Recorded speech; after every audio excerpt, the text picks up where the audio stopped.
दुर्दैवी अशी घटना या मुंबई अहमदाबाद रोडवर झालेली आहे। साखरपुड्याला जे वराड येत होतं त्यांचा भीषण अपघात कंटेनर आणि टेम्पो यांच्यामध्ये झालेला आहे। आता मी कासा अरेस्टला जाऊन आलो की साधारणतः 11 हे दुर्दैवी मृत झालेले आहेत आणि साधारणतः 16 जण जखमी अवस्थेतील धुंदेवाडी या हॉस्पिटलला ट्रान्सफर केले गेले, तिथे त्यांची ट्रीटमेंट सुरू झालेली आहे। या घटनेची माहिती मिळताच मी आमचे जिल्हाध्यक्ष आम्ही स्वतः इथं आलोय, त्याची पाहणी करतोय आणि त्वरित उपाययोजना कशा होतील त्याचा आम्ही आढावा घेण्याचा प्रयत्न करतोय। इथे माननीय सुप्रिंटेंडेंट पोलीस देशमुख साहेब सुद्धा आलेले आहेत। ज्या रुग्णांना धुंदेवाडी जे हॉस्पिटलला पाठवलेलं आहे त्यांना सुद्धा ट्रीटमेंट सुरू झालेली आहे।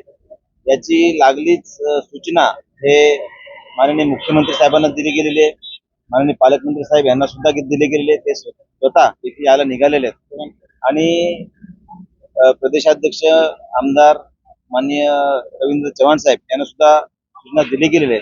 त्यामुळे त्वरित सगळी यंत्रणा ही प्रशासन हे कामाला लागलेलं आहे आणि जे जखमी झालेत किंवा जे मयत झालेत त्यांना तातडीची चांगली अशी मदत सरकारतर्फे मिळावी यासाठी आम्ही पालकमंत्र्यांकडे आग्रह धरणार आहोत। अर्थात आल्यानंतर आढावा घेऊन ते पुढची सूचना देत। हा टेम्पो खरं तर आउट साईडने येत होता आणि दुसरा विषय असा आहे की हे व्हाईट टॅपिंग केलं त्याच्या बाजूला जो साईड पट्टी पाहिजे ती कुठेच नाहीये, त्याच्यामुळे वारंवार असे अपघात घडत आहेत अशी माहिती स्थानिकांनी दिली।